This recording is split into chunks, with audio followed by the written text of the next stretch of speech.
സാമ്പത്തികമായും ആരോഗ്യപരമായും ഏറെ ബുദ്ധിമുട്ട് അനുഭവിക്കുന്ന ഒരു കുടുംബത്തിൻ്റെ ഏക ആശ്രയമായിരുന്നു സുമേഷ് എന്ന് പറയുന്ന ചെറുപ്പക്കാരൻ, ആ 40 വയസ്സുകാരൻ.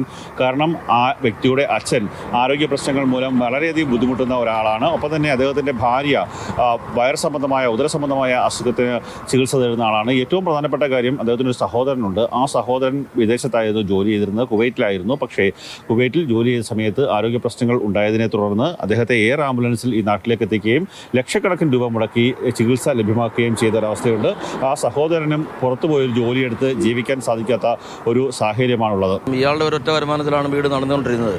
അയാളുടെ അനിയനും സുഖമില്ല, അച്ഛനും സുഖമില്ല, അയാളുടെ വൈഫിനും സുഖമില്ല. അങ്ങനെ ആകെപ്പാട് സാമ്പത്തിക ബുദ്ധിമുട്ട് നിൽക്കുമായിരുന്നു. ഒന്നും പറയാൻ പറ്റാത്തൊരവസ്ഥയിലായി. ഇപ്പോൾ ഓണത്തിന് ഒരു മോളുണ്ട്, മോൾക്ക് 7 വയസ്സേ ഉള്ളൂ. കൊച്ചോട് കളിക്കുക, കൊച്ചിനൊന്നും അറിയുന്നത് പന്തലെന്ന് എന്തിനാണെന്നൊരു ചോദിക്കുന്നത് കൊച്ചു.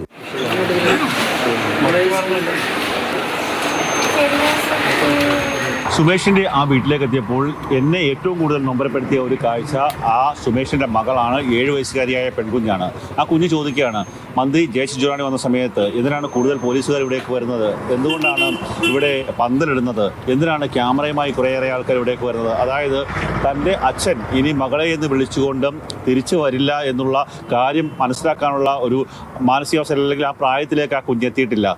ഇനി അച്ഛനില്ല എന്നുള്ള ഒരു സത്യം ആ കുഞ്ഞ് മനസ്സിലാക്കിയിട്ടില്ല എന്നുള്ളതായിരുന്നു ഏറ്റവും നൊമ്പരപ്പെടുത്തിയ കാഴ്ച. ആ കുടുംബത്തെ സഹായിക്കണം, ഏതു വിധത്തിലും സഹായിക്കുക. ഗവൺമെൻറ് എന്തായാലും സഹായധനം ഒക്കെ പ്രഖ്യാപിച്ചിട്ടുണ്ട്. താങ്ങാൻ പറ്റുന്നില്ല, അച്ഛനൊക്കെ ഒട്ടും താങ്ങാൻ പറ്റുന്നില്ല, വൈഫിന് അതിനപ്പുറത്തേക്കാണ്. 15 വർഷങ്ങളായി സുമേഷ് ഗൾഫിലാണ്. എങ്ങനെയെങ്കിലും കുടുംബത്തെ സാമ്പത്തികമായി ഒന്ന് മെച്ചപ്പെടുത്തുക എന്നുള്ള ലക്ഷ്യത്തോടു കൂടി രാത്രി പകൽ ഭേദമന്യേ ജോലി ചെയ്യുന്ന ഒരു ചെറുപ്പക്കാരനായിരുന്നു. കഴിഞ്ഞ ഓണത്തിനാണ് ഈ നാട്ടിലേക്ക് വന്നത്. ആ സമയത്ത് വാങ്ങിയ കാറാണ്, വലിയ ആഗ്രഹത്തോടു കൂടി വാങ്ങിയ കാറാണ്. ഇനി ആ കാർ ഉപയോഗിക്കാൻ സുമേഷ് ഇല്ല എന്നുള്ളതാണ് യാഥാർത്ഥ്യം. എന്തായാലും വളരെ വിഷമകരമായ ഒരു അന്തരീക്ഷത്തിൽ, ആ സാഹചര്യത്തിൽ ജീവിക്കുന്ന ഒരു കുടുംബത്തിൻ്റെ അത്താണിയായിട്ടുള്ള ഒരു ചെറുപ്പക്കാരനെയാണ് കുവൈറ്റിലുണ്ടായ ദുരന്തത്തിൽ നഷ്ടമായത്. ക്യാമറമാൻ ഷാനോസ് ഫരീദിനൊപ്പം കണ്ണൻ നായർ, മാതൃഭൂമി ന്യൂസ്, കൊല്ലം.